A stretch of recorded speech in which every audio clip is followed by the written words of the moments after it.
Are you guys ready for episode 2 of season 4 of Mr. Maggot's Maggoty Reviews? Wacky, wacky, wacky.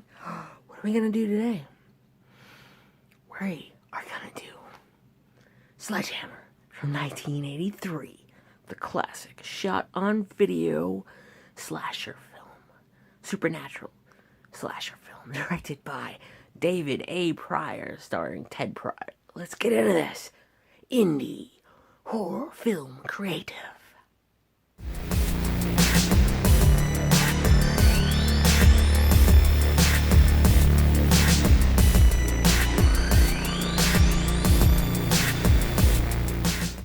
So, you're asking me, who's David A. Pryor? Who's Ted Pryor?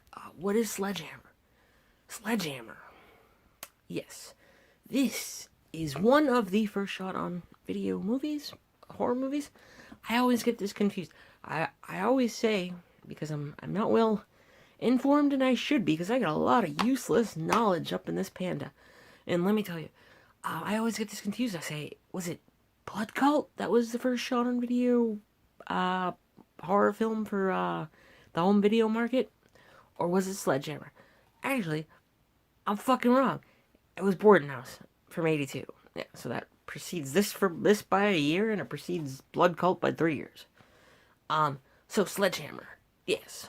David A. Pryor, he also did my favorite, I won't say my second favorite. I'll say my second favorite, like gym-related slasher movie, Killer Workout from 1987.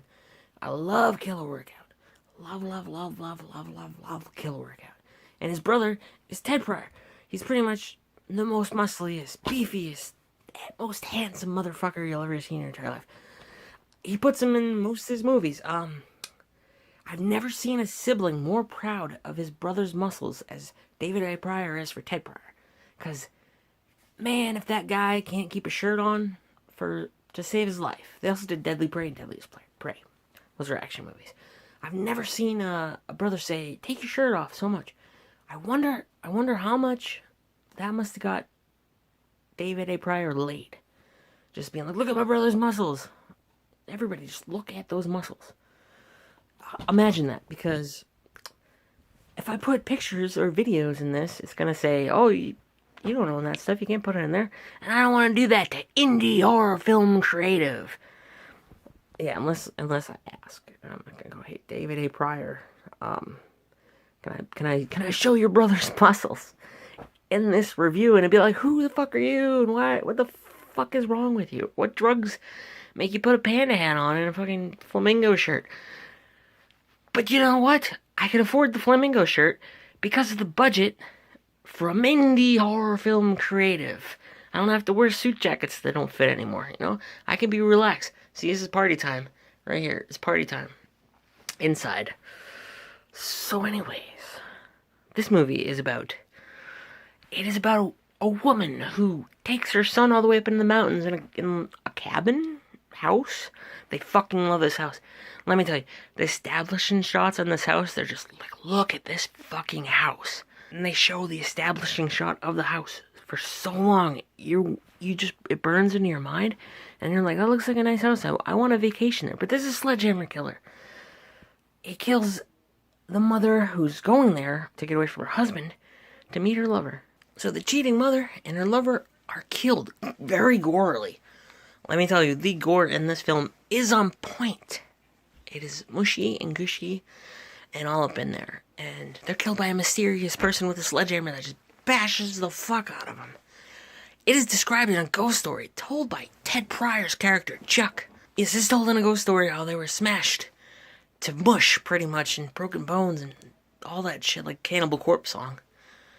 Cannibal Corpse has probably said, hey, Sledgehammer, let's write every song about Sledgehammer.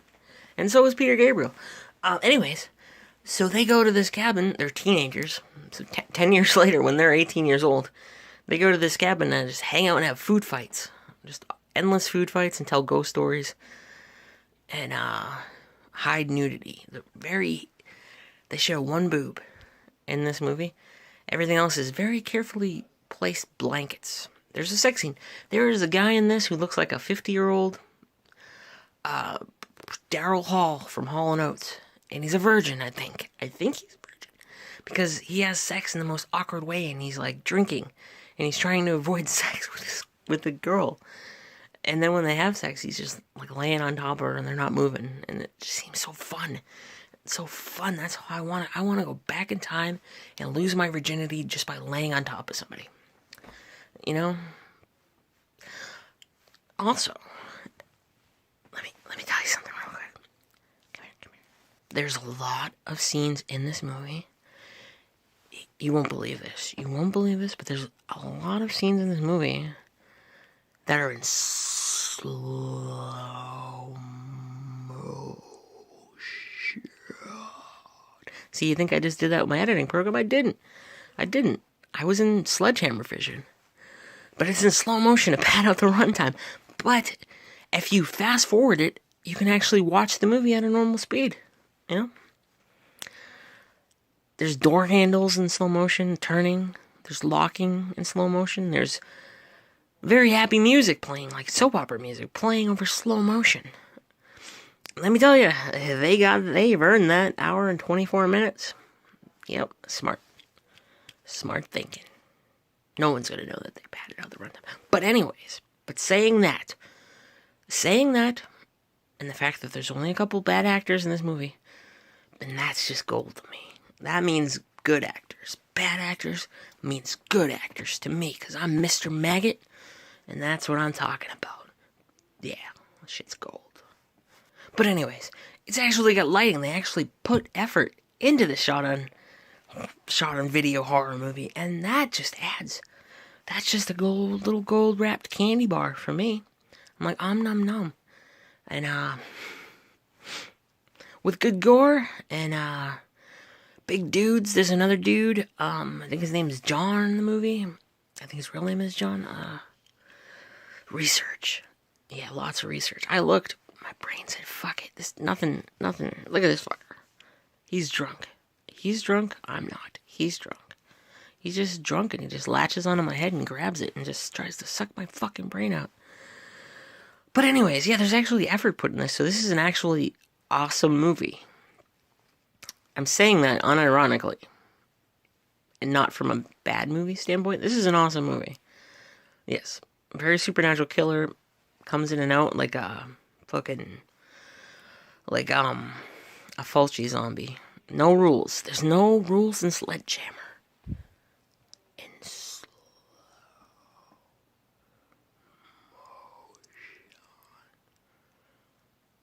motion. People getting, like, teleported through doors, and SledgeHammers being teleported through time, and, like, just fucking, you gotta watch SledgeHammer. So this is a David A. Pryor film starring Ted Pryor, and it is about a supernatural killer with a sledgehammer. It's good gore. This is a classic. This is an absolute classic. Next week, well, if that's saying I did my last one, I don't even know, like a week and a half ago. Schedule. I have to work on a schedule, but it's party shirt time, so fuck schedule. No, I'm just kidding. I'm kidding. So this has been Mr. Maggot's Maggoty Reviews, Season 4, Episode 2. Pick up the movie, Mr. Maggot. That's what you're saying? SledgeHammer. Yes. So next time, on the Indie Horror Film Creative channel, I'm going to be reviewing Blood Cult from 1985. That'll be a first-time watch for me, so see how that plays out. So check out Dave Maggot channel. The link, just type it in. There'll be a playlist of all my seasons. Aren't you excited? Yeah, going all the way back to 2014. 4 seasons. But this is only exclusively on the Indie Horror Film Creative channel. I'm gonna see how dramatically I can say that. But check it out next time for Blood Cult.